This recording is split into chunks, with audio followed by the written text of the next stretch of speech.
你哋有冇試過同某啲人傾偈，覺得好攰呢？或者有冇試過突然間個朋友疏遠你，唔同你聯絡，甚至你約佢呢，佢都唔出嚟呢？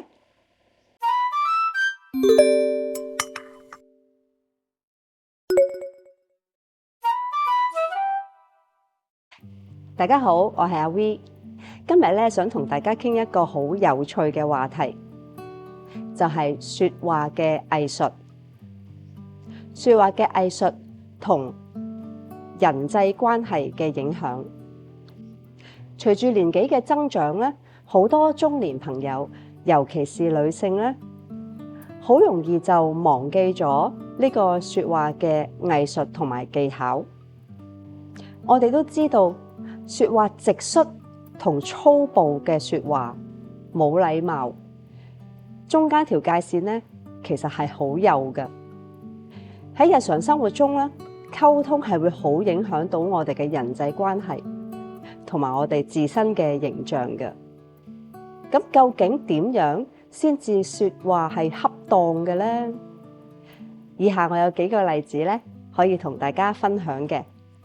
朋友 Susan 咧去一個聚會啦，咁Apple 咧就好開心啊，好熱情咁樣走埋去，同佢講：喂，你好似肥咗好多喎，係咪休息得唔好啊？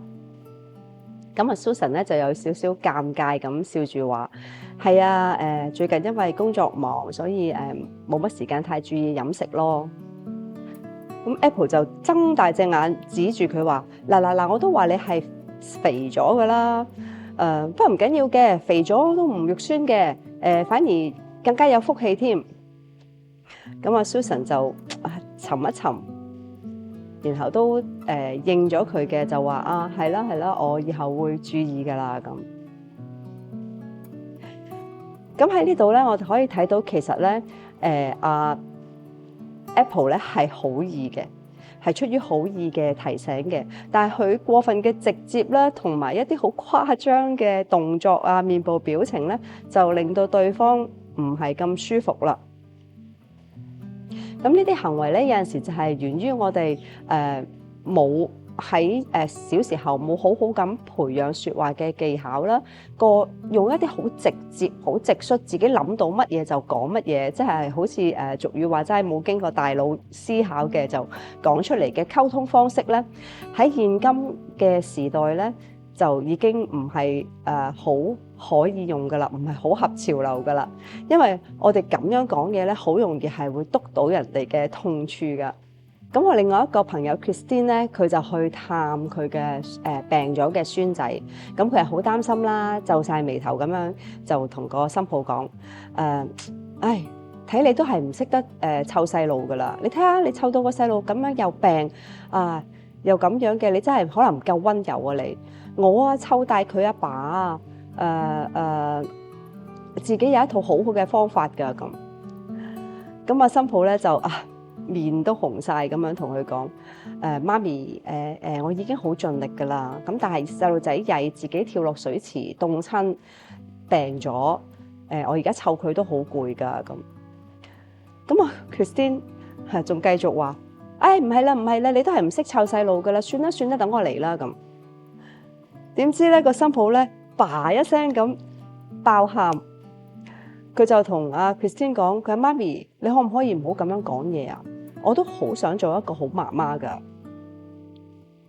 咁當然我哋明白 Christine 一定係好擔心個孫仔嘅。咁但係佢過於責備嘅講嘢方式咧，就會令到個新抱好尷尬啦，好唔開心啦。其實我哋可以試下去理解個新抱會唔會佢而家遇到啲咩困難呢？佢需要啲咩幫助呢？喺清楚了解之後，我哋再可以嘗試婉轉咁俾一啲意見或者俾一啲幫助對方。咁最終咧呢段時間咧 Christine 都同我講啦，佢話個仔咧而家都好少帶個新抱同個孫翻屋企食飯。佢話我知道佢哋有出去食飯㗎，不過唔肯翻嚟屋企食飯啫嘛。咁我就聽到我就笑一笑，我都冇講乜嘢嘢啦。咁另外啦，幽默要有分寸。喺一個聚會裏面咧，有一個女士突然之間哈哈大笑，指住另外一個朋友就話：喂喂喂，你做乜嘢啊？你行到成隻鵝咁樣啊，一拐一拐咁樣，你咪腰酸背痛啊咁。哇！咁當時咧，我哋就覺得好尷尬啊，真係朋友之間咧就你眼望我眼咁樣，唔知講咩好。之後嗰位女士咧仲哈哈大笑咁樣話：做咩啫？我都係講笑啫嘛，唔使咁認真嘅咁。咁我哋知道咧，呢位女士係本意係講笑嘅，咁但係佢就傷害咗另外一位朋友嘅自尊心咯。可能呢位朋友啱啱受咗傷，或者佢真係腰酸背痛緊，佢呢個時候其實已經好擔心自己嘅情況，或者好沮喪。咁我哋就唔好再攞佢嚟開玩笑啦。唔好忘記幽默同呢個真誠之間咧有一個好微妙嘅平衡嘅。適當嘅幽默咧，當然係可以增加氣氛啦。但係如果過於誇張或者連基本嘅同情心都冇咧，就會引起人哋嘅不適不快。我哋要記住，開玩笑咧唔好攞人哋嘅弱點嚟做話題，唔好牽涉到一啲人身攻擊嘅可能性，有可能會傷到人哋嘅自尊。我哋需要去學識把握好呢個度，喺真誠同尊重同風趣之間咧揾到一個平衡點。另外啦，有啲人咧講説話咧好中意批評，但係越有批評嘅口吻嘅。喺一次聚會裏面咧，朋友咧就注意到阿華女咧有少少唔開心，咁咧佢啊好有啲帶啲諷刺嘅口吻就同阿華女講：你喺度諗乜嘢啊？你成日都係咁消極嘅咁。咁阿華女當然就唔係好開心啦。佢出得嚟聚會見到我哋，佢都希望同朋友傾下偈，朋友理解佢當時嘅情況、情緒同感受，而唔係咁簡單咁樣去貶低佢嘅情緒，忽視佢當時嘅感受咯。無視別人嘅感受，自我中心。咁有一次咧，阿 Eva 咧就去完旅行翻嚟同我哋聚會，咁佢就不斷喺度講：我去個地方有幾靚啊，我影咗啲相有幾靚啊，我帶嗰啲衫去咧又好襯嗰度啲景點啊，咁啊不斷講，佢就冇留意咧啲朋友嘅表情啦，或者其他朋友咧都想表達佢哋去旅行嘅一啲分享啦。咁大家所有人咧都只係喺度微笑啊、點下頭啊咁樣，就有啲尷尬啦嗰個場面。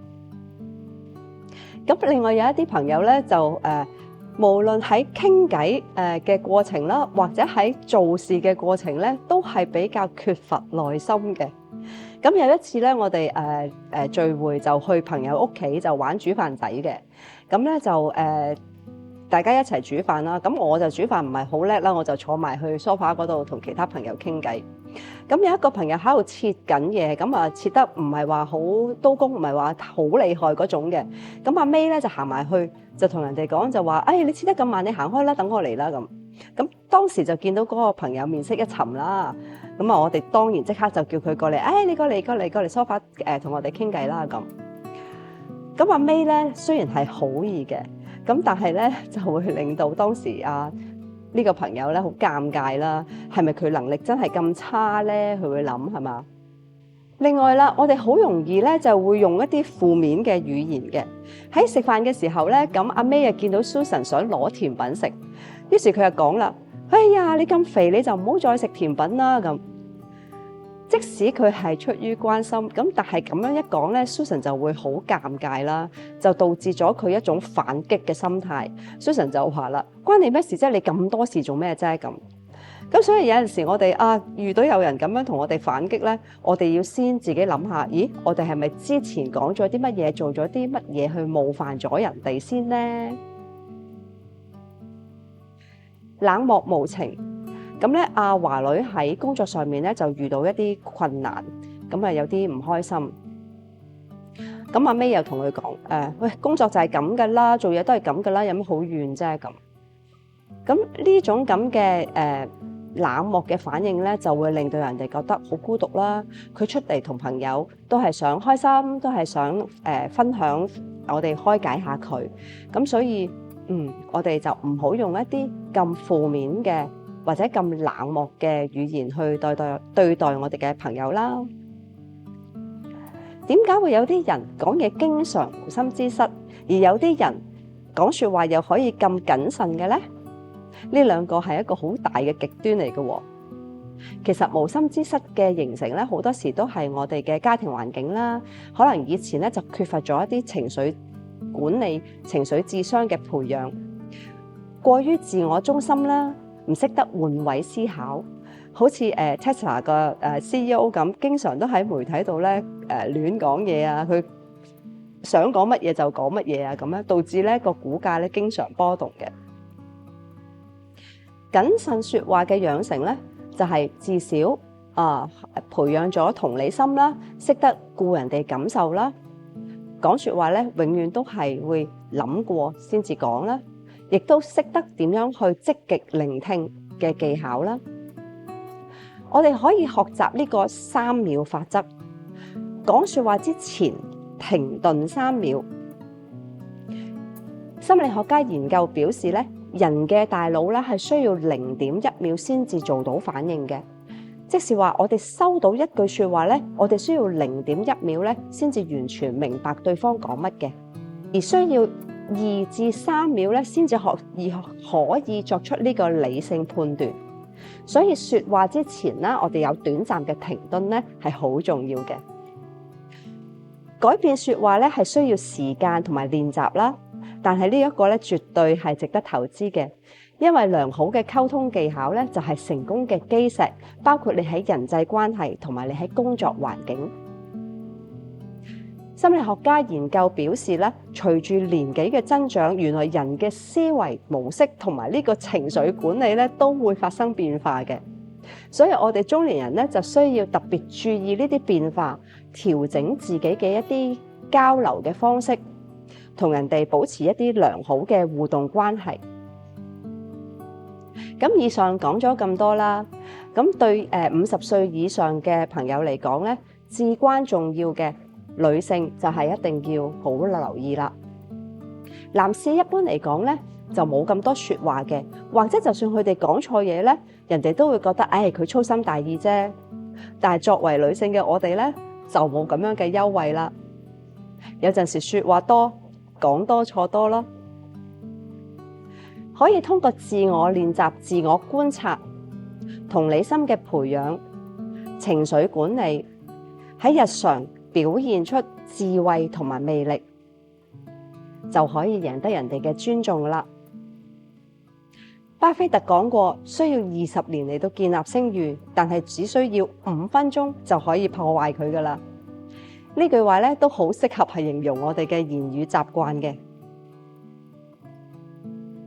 自我觀察同埋反思，喺日常生活中咧，我哋觀察自己講嘢嘅方式，特別係激動嘅時候啦，或者同人哋理論啦、爭執嘅時候啦，反思自己講嘢會唔會過於直接啦，或者係語氣太重咧，可能傷害咗對方啦。有時我哋好難察覺到自己嘅唔妥嘅，但係經過反思咧，我哋係可以發現到嘅。我哋可以每一日、每一晚臨瞓前去反思一下，或者一個星期，或者有一啲事情、有一啲聚會完咗之後，我哋做呢一個自省嘅動作啦。同理心同換位思考，喺表達觀點嘅時候咧，我哋要設身處地去諗下對方嘅感受、對方嘅處境。你講嘅可能係事實，但係我哋都要體諒對方嘅立場。一支針拮喺你度同喺我度，大家嘅痛法、大家嘅痛楚都唔一樣嘅，所以我哋先去了解對方嘅感受，調整我哋嘅言辭，先至再婉轉去表達我哋嘅意見。觀察自己嘅語調或者表情，除咗說話本身之外咧，我哋嘅表情啊、我哋嘅肢體語言啊，都會影響人哋對我哋嘅感受嘅。譬如說話嘅時候，你嘅語氣啦，你嘅眼神啦，唔好話俾人覺得你咄咄逼人嘅感覺。有啲人講說話咧，就會令到人哋覺得啊，我一定要聽你嘅，你一定要聽我噶。嗱，我咁樣講就啱噶啦，我咁樣做就啱噶啦。有啲人係會咁樣嘅，我哋要小心，唔好犯呢啲咁嘅錯誤，令到人哋覺得你有咄咄逼人嘅感覺。適當去修飾我哋嘅用詞，例如我哋俾意見人哋嘅時候，我哋可以咁樣講，我嘅睇法係咁樣，或者你可以試下咁啊，用一啲稍為婉轉嘅語言，謙虛啲，婉轉一啲，唔好俾對方覺得你係強迫佢，強制將你嘅諗法、你嘅做法附加喺佢嘅身上，一定要佢跟你咁樣做。主動去詢問同埋傾聽，喺表達自己嘅意見之前咧，要先顧慮對方嘅想法，聽清楚佢究竟諗緊乜嘢，佢需要啲乜嘢，佢需要乜嘢幫忙。你同佢有咗共鳴之後，先至再慢慢俾意見。心理學家認為咧，言語嘅敏感度同埋謹慎性咧，係可以經過社會嚟學習嘅。呢一個理論咧，就係話人可以通過觀察人哋嘅行為啦，同埋一啲結果咧，去表達自己，去學習點樣表達自己，點樣可以有良好嘅溝通技巧，去學習一啲溝通能力高嘅人嘅說話技巧。適當掌握謹慎嘅表達技巧咧，對我哋中年人嚟講咧，係好重要嘅。能夠喺日常交往之中咧，展現到我哋智慧啦，同埋魅力啦，亦都贏得人哋嘅尊重嘅。呢一方面唔單單係改善我哋嘅人際關係啦，仲可以提升我哋嘅地位同埋形象啦。最後我想講嘅係，說話謹慎唔代表失去佢嘅真實性，而係要喺真誠同埋體貼之間揾到平衡嘅一種能力。希望呢段片對你有幫助。如果你有朋友係咁嘅，分享俾佢睇下。如果呢段片我係督到你嘅痛處嘅話，咁你就要注意一下啦。多謝大家嘅收睇。如果你都遇過以上咁有趣嘅經驗，不妨喺留言區分享俾我哋啊！我哋下次再見啦，拜拜。